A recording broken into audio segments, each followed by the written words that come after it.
gihe haba inama bakavuga ati ariko mureke runo ruhimbi turwimure twahindure dushyira mu makaro kandi ugasanga ko bino tubanza tukabisenya kugira ngo tuzane ibindi bishyashya tuhashyira. none wijya ku ruhande gukoresha izindi nama ati icyo cyemezo mwagifashe gute muzi uburyo byavunnye abantu. Emera kuruhuka ku nshingano sibyo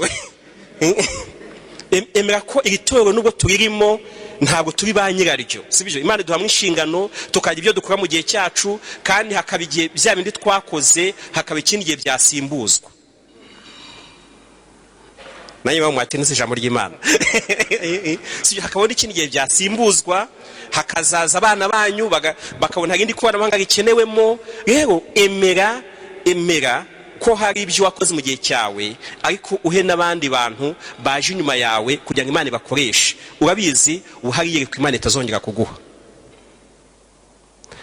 nuzumva ryaje uzisengere sibyo. mbega hari abantu bandi bagusimbiye ku itora uriho Imana iguye guhishurirwa ryaho rigana rya ya paruwasi. wikomeza kubabwira rero ko ari wowe ufite ihishurirwa ryaryo sibyo. mbega wikomeza kuba nkaho nubwo wagiye mu kigo cy'izabukuru ariko vora ya paruwasi wayigumanye.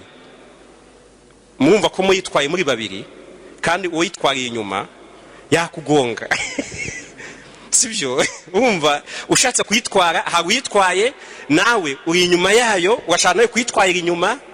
urumva byarangira gute? rero ni umwitozo ukomeye. ikintu cyumbabwira kibanza no gufata umwanya. ubuzima bwacu kibanza gufata umwanya. hari n'igihe uri mu nama ugahita kushyira hejuru ati ngiye murabizi ko nta n'ibyo mbazwa ngiye ndi na Mukuru ndivugira nta n'uzabimbaza. murabyumva mujya mubyumva ku bantu bakuru ngiye murabizi ko ibyo mvuga nta n'ubimbaza ngiye naranisaziye ningira n'ibyo mvuga nabi n'iby'abasaza kandi uzi neza ko ugiye kubivuga nabi kuko uzi ko ntawe uzakwandikira gusaba ibisobanuro sibyo. ningira n'ibyo mvuga nabi n'iby'abasaza rero ko none ukajya ibintu abantu bakoze ukabisenya. niyo mpamvu hari n'abantu bashaka gusenya itorero no gukora nabi bakifashisha mwene abo bantu batagifite ibyo bahomba sibyo. mbega akavuga ngo iki kintu kivuzwe n'umushumba wa paruwasi uri mu kazi bamukurikirana ariko mu gihe runaka bivuge.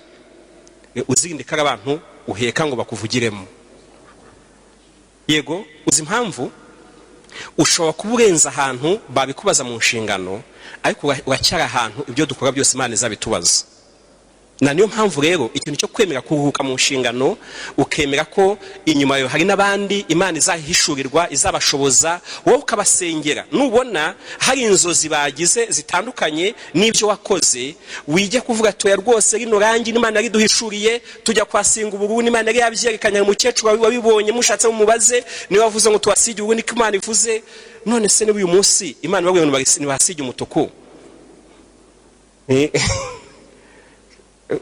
sibyo gushe. rero ikimbabwira impamvu gitizeho ni umwitozo ukomeye sibyo. ni umwitozo ukomeye. ikindi ni baha umudendezo wo gutekereza ndetse no gukora nyine ubasengere. umudendezo wo gukora ukabasengera. ikindi ni ukubaka umuco wo gukora no gukomeza kubaho wowe ubwawe uhari undi muco watangiye.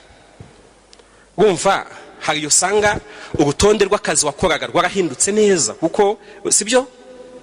urutonde ushobora kumara amezi 3 ukibaza atarya nkuru iki ukajya ubyuka kuba atarya ngiye sibyo. noneho sibyo kubera iki imyaka 20 umuco wari ufite usanzwe ugomba guhinduka. wabyuka kuko saa 4 saa 5 hajya ugiye atarya ngiye ukawakamba ukagenda uri mu nzu ugiye atarya ngiye noneho tindagiye ariko hakandi mu gwakoze se pass ugiye tindagiye ariko nawe utazantu ugiye kubera iki uracyarwana n'umuco wabumaze mu myaka 20 ukeneye kuba kundi muco rero kugira ngo ubeho kuba ku muco w'umuryango kuba ku muco uracyafite andi mahirwe mu bihe byawe y'ibindi wanakora, no mu buzima bwawe, no mu muryango, no mu bana bawe, no mu gihugu, no mu itorero. Fata uwo mwanya wikorera umwiherero, ukorane n'abana bawe, ukorane n'umudamu. Wabwati rero hari ibintu nabagamo bimwe byinshi byaragabanutse, ariko wongeye urebe wubaka undi muco w'urugo, w'umuryango, w'ibyo wakora. Umenye ko hari n'andi mahirwe agihari y'ibindi bintu bishya watangira. Ubu no mu myaka yawe hari n'ibindi bishya watangira bindi, ariko kugira ngo ubigire nuko ufata umwanya wo kubaka undi muco wo kubaho. Ukore siporo, ugende, usenge, usome, sibyo? Utegura inyigisho utazi ahantu uzayigisha. Yego, kuba usanzwe wayiteguraga wamaze gupanga gahunda yawe uzabwiriza hose, hone wahipangiraga. None ushobora gusaba gushiduka umaze ukwezi ntaho ubwirije, ntibizakubuze gutegura. Myabuse umwitozo. Yego, ariko hari abo ufite umuryango nawe urahari. None ikindi ni nabyiza kwitoza. Hari imyaka myinshi tubaho tubereyeho abandi. Hari imyaka myinshi tumara dusoma Bibiliya atari twe tuyisomera. Mbega uyisoma uri kuba mu byo uza kubwira abandi bantu. Yego, none dore ahantu ukwiye kwitoza kuba na ahantu usoma Bibiliya uri kuyisomera. Icya kabiri ni ahantu wicara mu iteraniro utagiye kubwiriza, bagiye kukubwiriza. Yego, mbega ahantu wicara mu iteraniro utagiye kubwiriza, ahubwo ukicara wa muhungu wawe akakubwiriza, kandi ukavuga ati Imana ishimwe hari abantu basigaye. Sibyo? Nubwo umva nuzumva nabikoze neza kuri 60% ugereranyije nawe, uzabishimira Imana. Yego, kurenza 100% wakoraga ni ikimenyetso cyerekana ko aracyafite amahirwe yo gukura. Nawe uzasubiza amaso inyuma urebe mu myaka 20 ishize uko wabikoraga. Nawe bakubonaga hari amakosa babonaga, ariko uko wagize amahirwe yo gukora warayakosoye. Satani ntagukoreremo ngo ubwire abantu tireo ka kantu uriya mwana yababwiye. Nugira umugisha uzamwegerewe, ariko wijya mu bantu ngo wabwire ati rero iranyigisho akantu atagezeho, kandi ngiye nagiragaho neza mukabyumva. Sibyo? Mukabyumva uzi impamvu nawe ntiwatangiye ukageraho. Cyo ko kwabaye mu murimo Imana yaragukujije. Emera kubaka undi muco wo gukora no gukomeza kubaho. Umuryango, itorero, igihugu, wowe ubwawe hari andi mahirwe ajyanye n'igihe ugezemo. Cya kimpamvu nakize mu muhondo rero kirakirwa another chapter. Ni indi chapitre yindi y'ubuzima. Yego, it's another chapter. Ntabwo muzagenda bwa bashuma b'indembo muzagire n'umwanya wo kongera kuganira n'abantu, mukoreye matsinda izateriye zo kuganira ni gute umuntu ajya muri pension akagira another chapter y'ubuzima. Kuko abakiri umuntu w'Imana bagifite ibintu by'Imana Imana yamuhaye biba bigihari. Uyu munsi tuyikubihera kuri mwebwe, ariko muzajye n'inyuma mujye mutangira abantu basigaje nk'imyaka 5 ngo bajye muri pension, dutangiye tubafashe kwitegura another chapter. Ikindi ni ukumenya ko hari umuhamagaro ariko hari n'inshingano. Hari umuhamagaro ariko hari n'iki? Hari n'inshingano. Ese ubu n'iki musoje? Ni inshingano, ntabwo musoje umuhamagaro. Ubu ngubu ntimujya mubona abantu batandukanye banyandika banamvugaho, ntabwo banyandikaho nka Isayi n'umuhamagaro wanjye. Bwana ni umushumba mukuru bavuga, kandi umushumba mukuru si izina ry'umuntu. Niyo mpamvu ninagiye namvuye muri izi nshingano ntimuzongera kubona bamvuza, bazavuga ngo uzabuje. Sibyo? Bya bintu byose munabirwa bamvugaho. Abantu abanyamakuru bigeze bamaze ateka iyo tuvuga ibintu babiriya kenshi twanakubeshyeye umva umeze gute. Ndwati numva atari nge muvuga. Tibwe nibaza ikintu mwangira umuvugizi wa A.D.P.R. Kubera ko impamvu atari nge muvuga ntaraza ntimwamvugaga, ninangiye na ntimuzanamvuga. Rero nawe gumana umuhamagaro wirwana n'inshingano, kuko inshingano tubazisoza tukaziha abandi. na niyo mpamvu ntimubona impamvu bampaye imikoro ngo abe njye ubabwira bwasinze ntabwo biterwa nuko bakundizaye cyane sibyo ni inshingano rero mbega nicyo gituma mbasha kwijira mugahaguruka bwa ntimujye ngo nizeye muhagurukiye biho bivuze iki rero impamvu mpamagara regionali yaragiye mu yindi gahunda agatayisubika akaza kundeba ntimugire ngo nize yaje kureba ni inshingano zimuhamagaye birashoboka rero wowe ufite inshingano n'umushumba wa paruwase hari umuryango bakunyuzagamo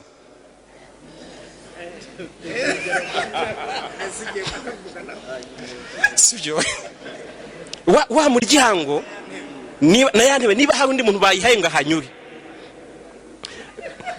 wikomeza guhagarara hanze ngo baze kuhakunyuza sibyo ni inshingano yahanyuraga sibyo ni inshingano yahanyuraga ntabwo ari umuhamagaro mbega ntutekereze ngo ubuse babona ntakiruzi umwuka ntagikishijwe ubuse ku mwanya baranyirengagije uyu mwanya oya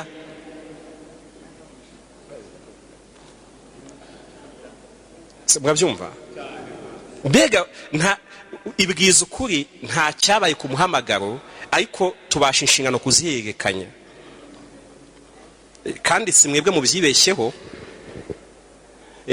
muribuka ya ndogobe yatwaye Yesu ibintu bayikoreye rero ishobora kwibeshya ko ariyo babikoreye ngo bayisasiye imyenda ngo bateze amashami noneho yanagaruka itakimuhetse ikagira ngo ikajya mu bindi biraba ntimenye ko uwo basasiye imyenda ari uwo yari ihetse ni inshingano yari ifite ibi rero nabyo mbabwiza ukuri ini transition ikomeye abantu bagiye barwana nabyo muzi impamvu turwana nabyo nuko inshingano ziduhesha n'icyubahiro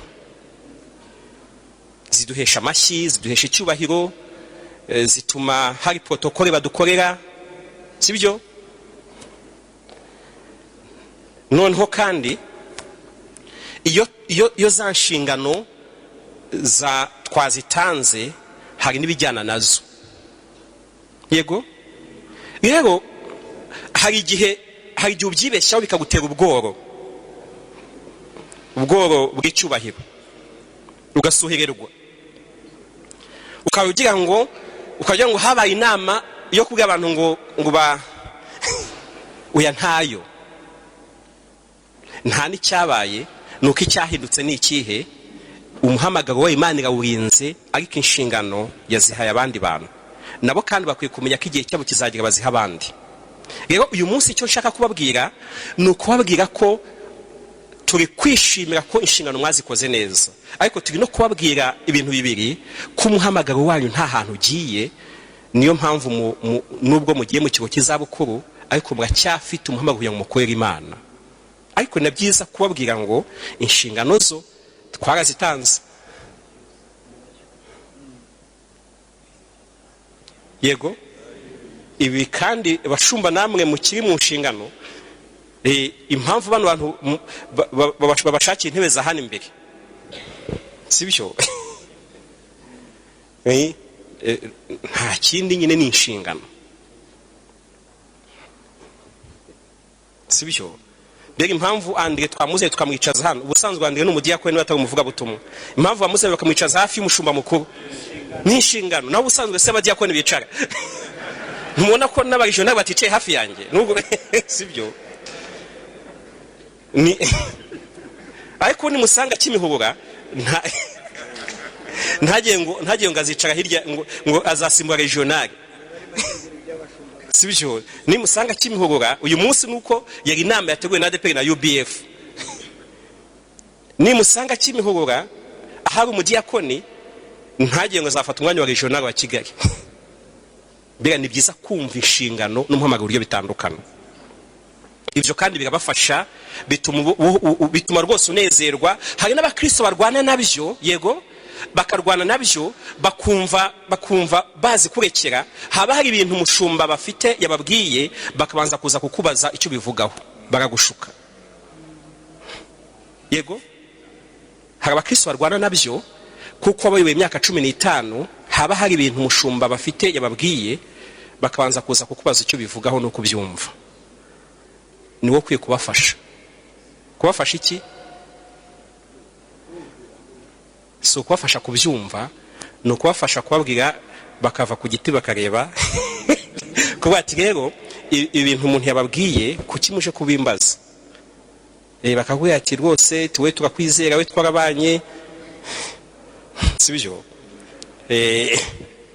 Ukwiye kubagira inama zituma batayoba, kugira ngo batazagushyira mu bibazo, kuko wa munsi wa mushumba yamenye ko baza kukugisha inama kandi bakamwe ibyo baganda, uzatangira guhangana nawe kandi bitari ngombwa.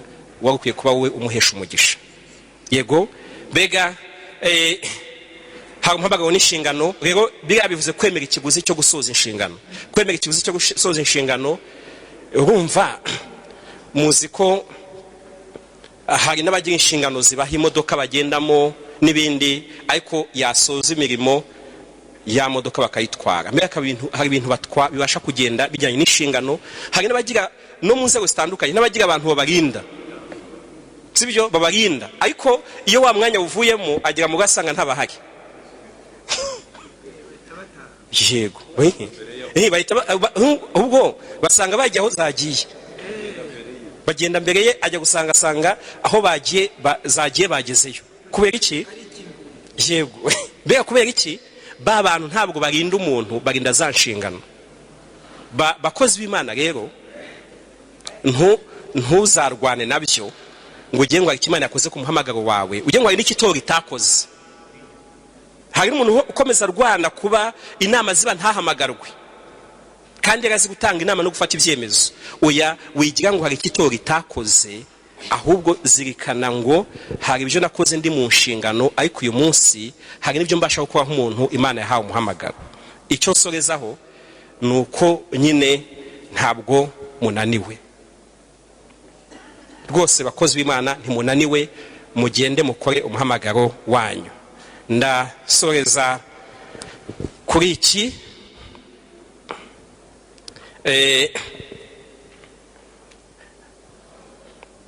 uyu munsi twateguye kubaha award,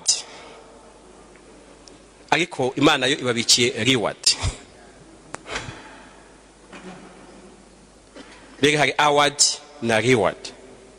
Rero twe twateguye kubaha ikintu kimeze nko kubashima. Hari ibyo itora ibasha gukora nk'uko umuyobozi yabivuze, kuba gutanga impamba y'izabukuru ku muntu ugiye mu kigo cy'izabukuru. Niba ari umuntu itarageraho, aze kugenda bibwe umushumba w'urembo kugira ngo bikurikiranwe, impamba y'izabukuru yawugenewe uyibone, sibyo? Nubwo turi muri bya bihe mwabonye, ariko tuzakora igishoboka cyose umuntu wese wagiye mu kigo cy'izabukuru impamba y'izabukuru ayibone, ayihabwe, kuko nayo abasha kuya. Ikindi ni bwa bwizigame, hari ayo mwizigamiye, hari n'itoro ry'abazigamiye, nayo muzayabona. Ariko uyu munsi mu byo dushaka kubaha, turashaka kubaha ikirango, turashaka kubaha umudari, turashaka kubaha umudari uzajya wambara